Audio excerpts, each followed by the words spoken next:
When I was at school, this is when I was probably about 12 or 13, I'd always wanted to be an actor because I had seen, I don't know whether you ever saw it, Beckett with Peter O'Toole and Richard Burton.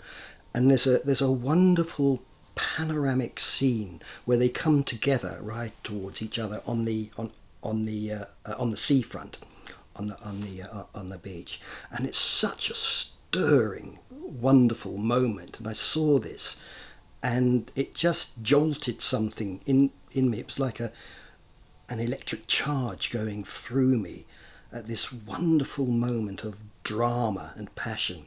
And I thought I'd love to be an actor. So I went to school the next day and said to somebody in the 5th year, I was probably in the 1st year, I said, what are the chances of me becoming an actor? And he looked at me, very knowingly, knowledgeable, just shook his head and said, it's a closed shop, forget it.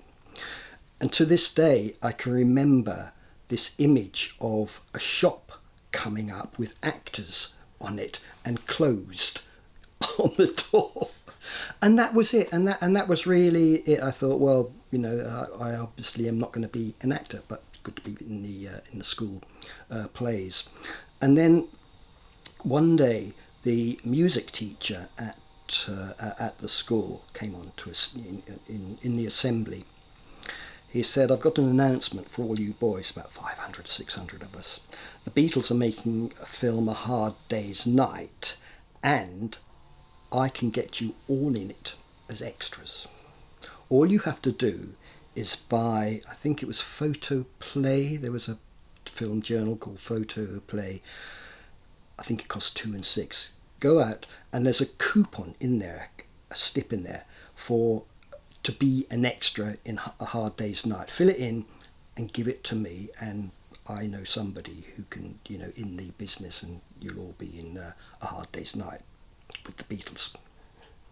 The whole school went and bought copies of Photoplay, and in the end, it was all a misunderstanding. And this music teacher said, well, in fact, I can only get 2 of you into it. And it's almost riot in assembly. But he said, I'll do this fair. I'll make this fair. I'll put all your names into a hat, and I'll pull that too. Now, he knew I was interested in acting. And so he made sure I was one of the ones to come out of the hat. So that was it. On a bleak February morning in 1964 or something, I trotted up to Marylebone Station, where they were filming the opening sequence for A Hard Day's Night, and I spent the day there. I ran after on platform number 2, I think it was. Ran after John Lennon and George Harrison. Did that down the length of the platform with all the other kids. And then I remember I was walking back up the platform to do it again, and the train was alongside, stationary, and there was Paul McCartney looking out of the window, and I walked past him, and I thought, that's Paul McCartney, and he looked at me and he said, hello, and I blanked him. I didn't say anything, and I often wonder whether that might have changed his life. But that was it. That was smashing. So I got paid £4 for the day. Saw the Beatles, an experience. Never thought I'd hear anything more. And then a few weeks later, a card came through my parents' front door, saying, "Phone this number immediately." And I was out on it was a Saturday morning. I was out on my Saturday morning milk round.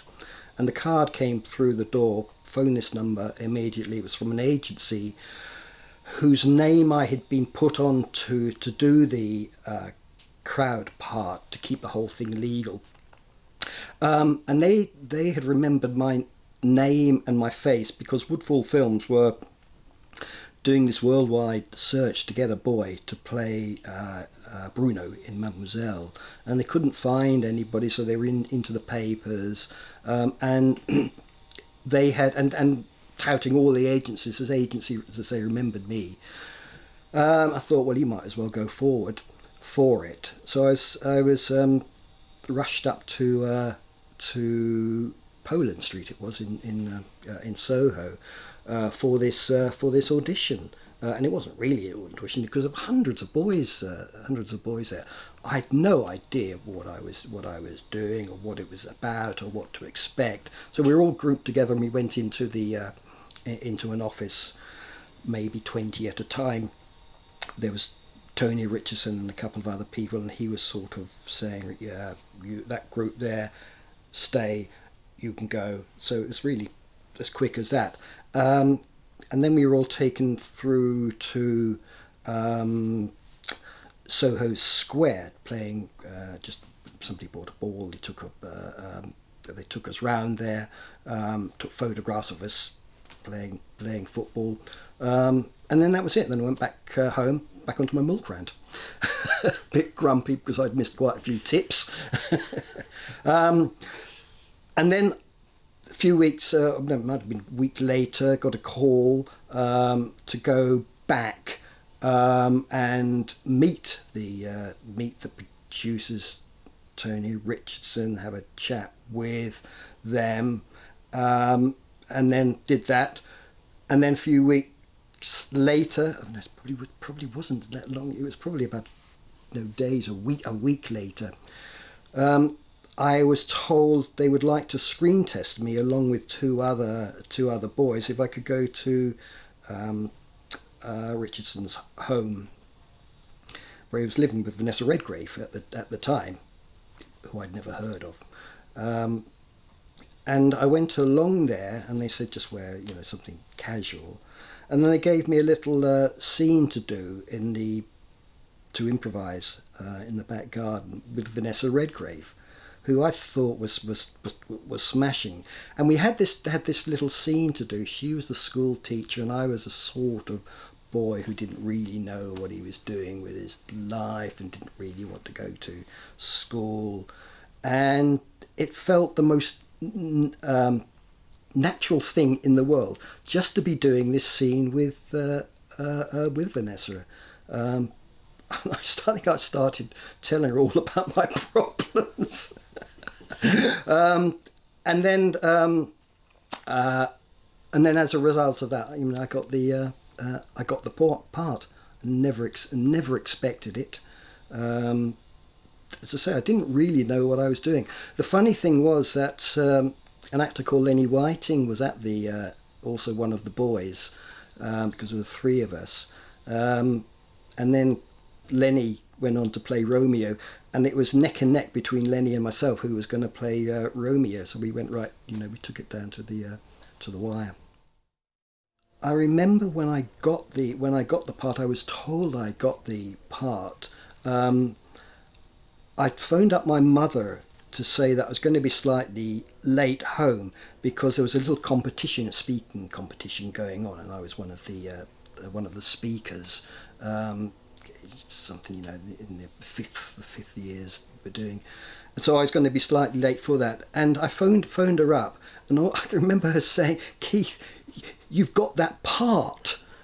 Almost like I shouldn't have got that part, because it meant that she and my father had to go up to Woodfall Films in Mayfair and meet the producers and talk about it. And I think they're probably a bit put out by having to do that.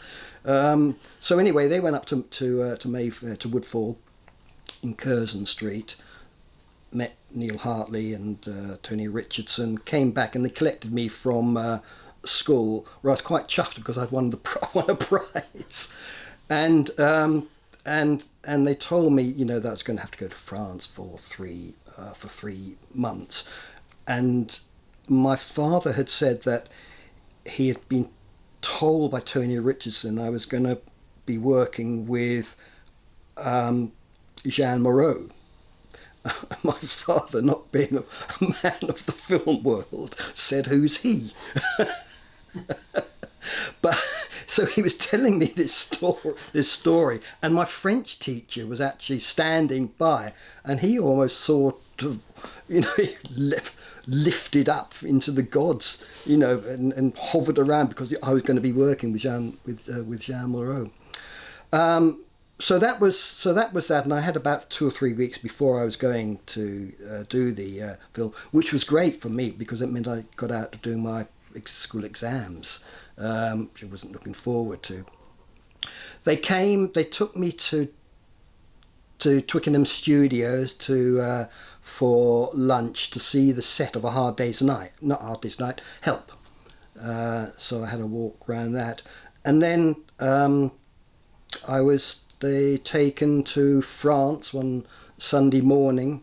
They came and collected me from my parents' home, and I went. The person that took me across there was the third assistant director, a man called David Wimbury, who sadly died about 11 years ago, but he became quite a prestigious line producer and worked with the late Sir Alan Parker on Evita. So he was sort of did quite well for himself. So anyway, taken across to France, down to through Corrèze, central France, where it was filmed, a little village called Tarnac, which is where I stayed for the night, I think, in Tony Richardson's house. Vanessa Redgrave was there as well, so I was really pleased to see her again, and I got her to sign my autograph book, which I still have. And then the next day, I think I went to the hotel, and I was taken out to the location, Lorraine, and to try on my costume. And there I met Ettore Mani, who played my father, and we were in this. They'd taken over a little house in the village where they commented all of the houses really became workshops and other places of industry whilst the filming was going on. And I met Ettore, and in this little room, and there was a bed and clothes around, and I thought that's where he lived. I thought, oh, this is nice of him to allow me to try on my costume in his bedroom. And so that was it. Then the next day, I was plunged into the first sequence, which was where I'd been.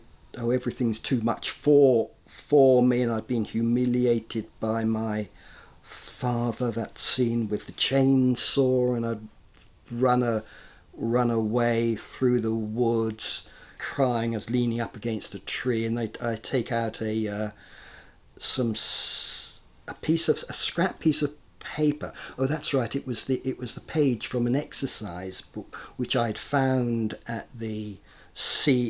one of the fire incidents, and I'd picked it up and I'd recognised it.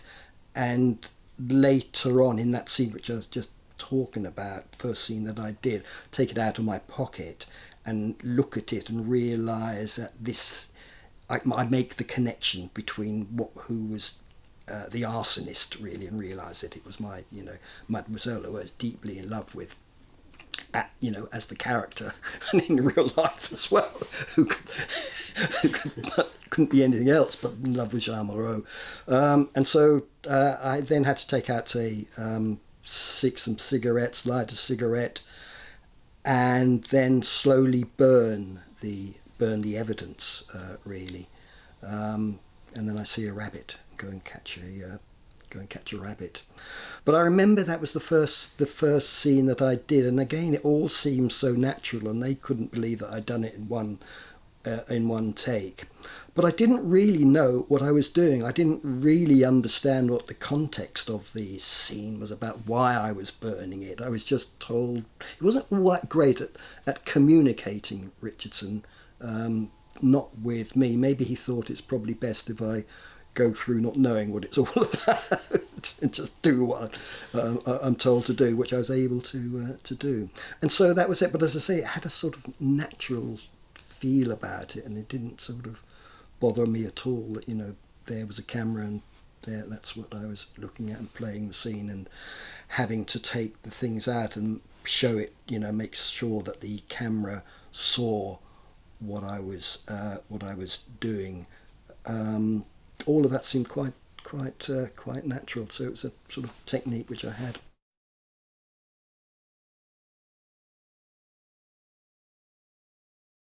I remember because I didn't really know who she was, and I remember saying, "Oh, she's very small, isn't she? Isn't she?" They said, "Shh, don't say that."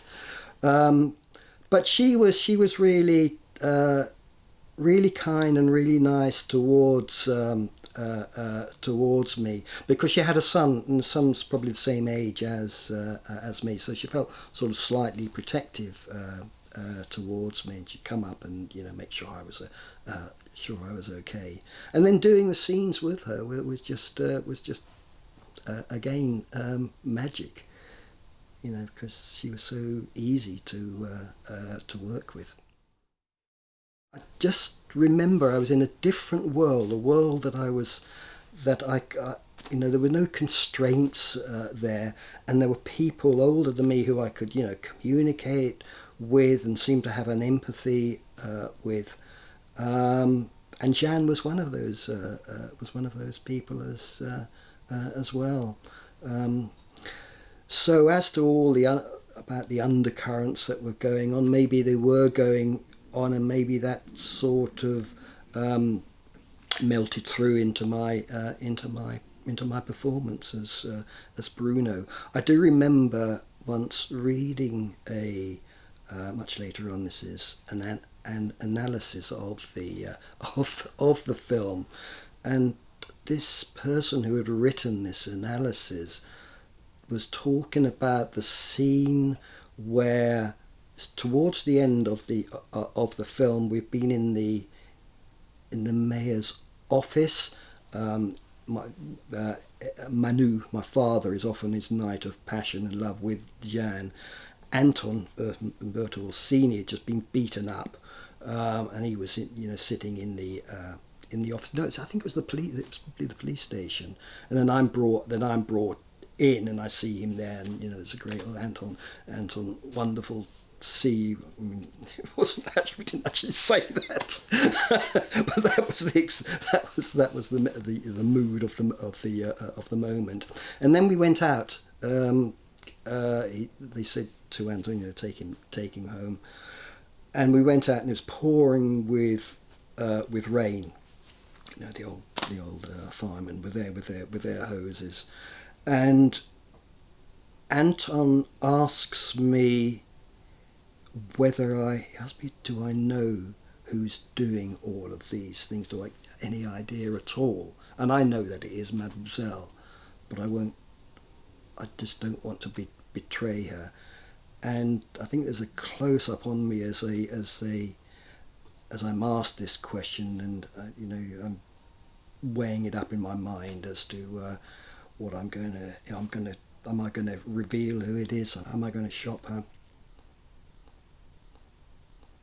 And in the end, I just think about it and say no, and walk out of shop. Now, somebody said that they could see in my eyes, in my face, the whole gamut of emotions that I was going through, and weighing it up and down, and somehow that reflected the what was going on, a subtext of this whole film. And I don't know. I think Jean-Luc Godard got into that sentence. And all I was thinking at the time was that I'm getting sodding wet. I just want them to stop turning the photos off. So it's amazing what people can see in it, and it just isn't there. I believe that there was the French. It was because it was a French unit. Apart from David Watkin, who lit it, and Tony, of course, who directed it. There were tensions, I believe, at the beginning. Not that I was aware of them, but I was told about them. I think the focus puller got sacked very early on because the stuff was out of focus. the French cameraman and his crew went on strike over this until they actually saw the rushes and said, "Yeah, well, he's got a point."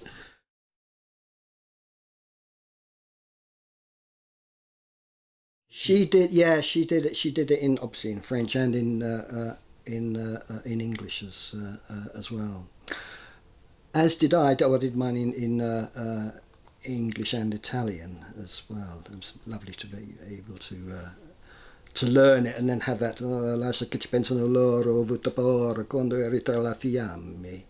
It's lovely to be able to do all that and sort of vaguely know what you're talking about.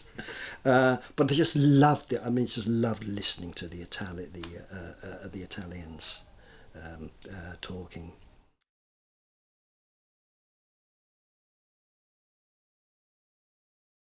The thing for me is that having to go back to school, after that experience, very difficult to adjust to.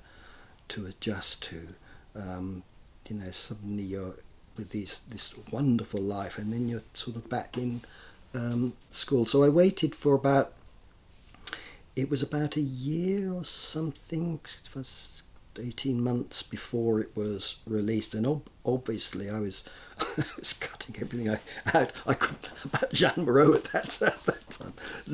Loved her. And then eventually I heard it was going to be released at Cannes, and I thought, oh, wonderful! And all these bad reviews came in. I got one or two nice ones, which was good, but it really got pelted. Went down the drain at Cannes, and then I went along to see it at its premiere at the London Pavilion. I don't even think it got a general release. I think it played in sort of cinemas like the Curzon and sort of arty type cinemas. At that time, Zeffirelli was casting around for Romeo and Juliet, and it looked like that I was going to play Romeo. There was a big. I did a screen test, and the Evening Stand were there, and they said, "Oh, is this the face of Romeo?" Front page Evening Standard. Sadly, the answer was no. I was in the profession for about 20 years, something like that, and it was I had a good sort of run at it. I did Mademoiselle, then went on to do Romeo and Juliet, Zeffirelli's Romeo and Juliet, then went on to do Slipper and the Rose, the story of Cinderella, then did a lot of television and theatre work in rep in the West End, did an Alan Bennett play, Getting On, and then joined the National Theatre. I was with them on 2 occasions doing my national service, and then come about 1979 I thought, I don't know if I'm as good as an actor. Because you can get into I was at the National Theatre at the time, and it's very easy to sort of stay on there and say, well, I'll just do another year. You can get seduced into having that nice contract, and it's in London, and you can just sort of coast through it, which really wasn't doing all that much, for me.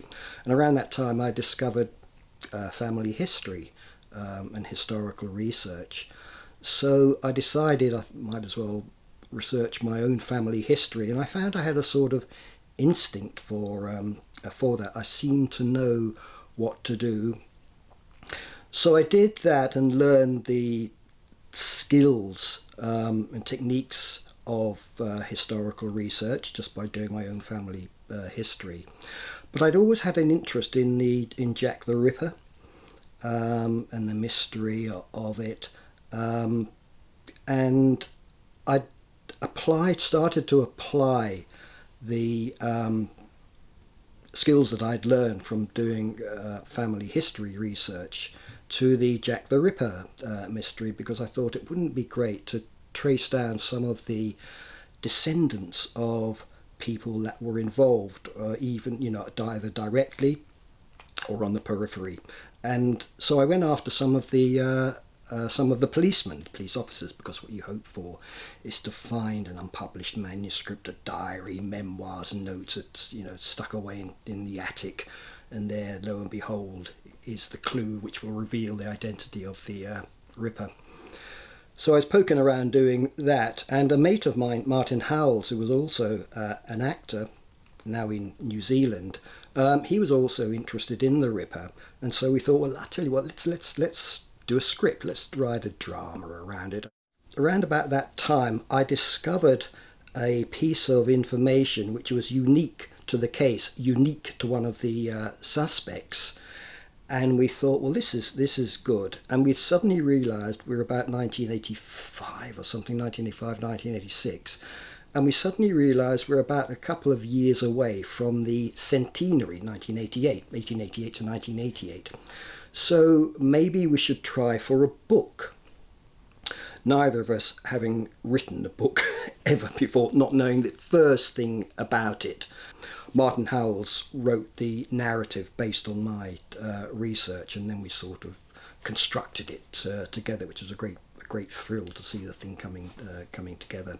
We were put in touch with a literary agent, and he thought what we had was very good, and eventually we found ourselves submitting a manuscript or a treatment to various publishers, all of whom liked it and started bidding for it, which was extraordinary. So anyway, we got the book published, and as a result of that, I met true crime writers who I was in awe of, because I thought, I'm going to be found out. I'm just a failed poncy old actor. I am dabbling in the field of true crime. But they seemed quite keen to work with me because of the amount of research and original research I'd found for the book. And it sort of took off from there. And I did maybe, I think, 2 or 3 other books, mostly to do with true crime, mostly to do with Jack the Ripper. We did Jack the Ripper A to Z, which is still going now in its 30th year, and gone through about 5-6 updates and revisions. I became a consultant on Ripper Street, the series that went out, which was great because every script that came along, I told them very early on, look, I'm an actor, and it'd be really nice, if find a tiny little part for me. And I thought, they thought, yeah.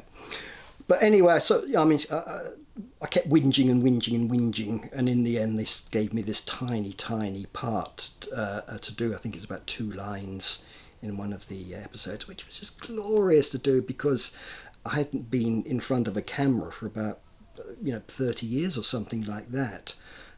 Anyway, that was good. And the other thing that came along my way was being a historical consultant on From Hell, the From Hell movie about Jack the Ripper with Johnny Depp. And then the latest thing that happened is becoming a tremendous privilege to be an official volunteer for the Crime Museum at Scotland Yard, which used to be the Black Museum. Now it's called the Crime Museum. And to work there in a voluntary capacity.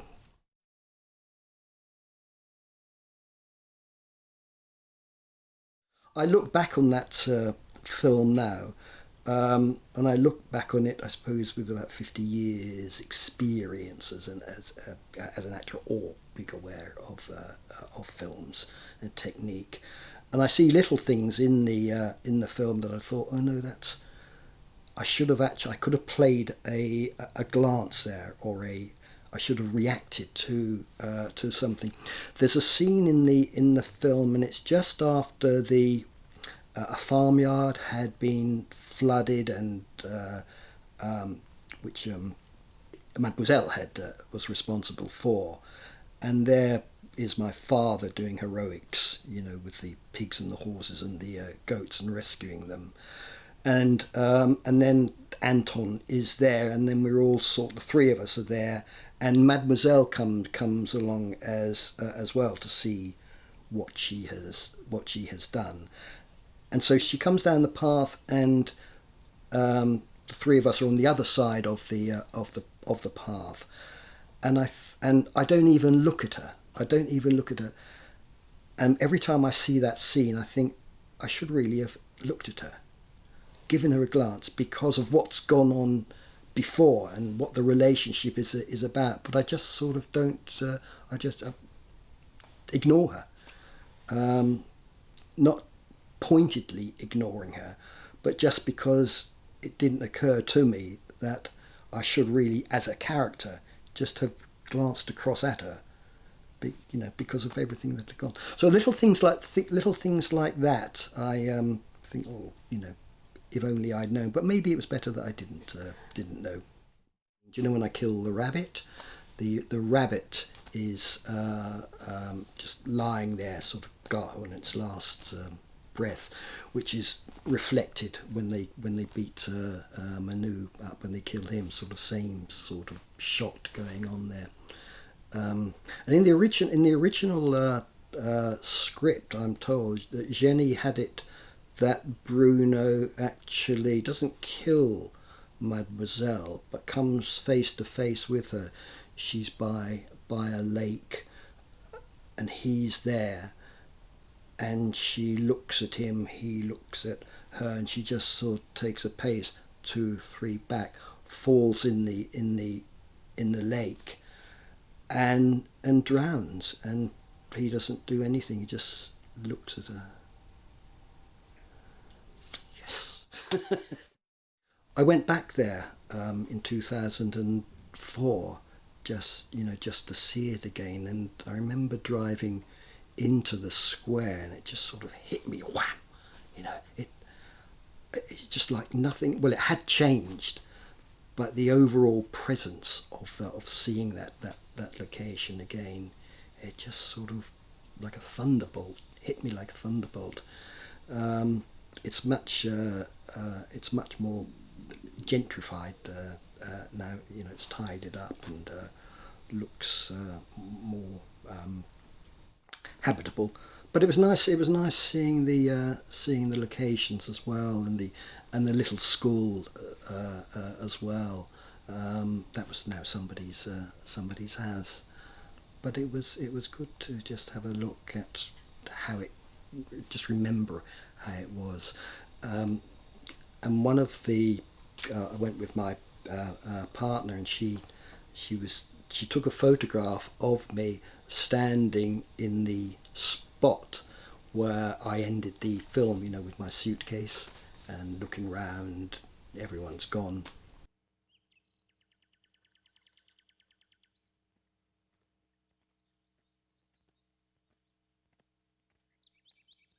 There was no music in it either, and I think somebody had said, some critic had said, well, it could really have done with music, but Richardson just wanted to go for the natural sounds of the country. Would it have been better in colour? Possibly not. Possibly not. Maybe no. There is something haunting about it in black and white. Something.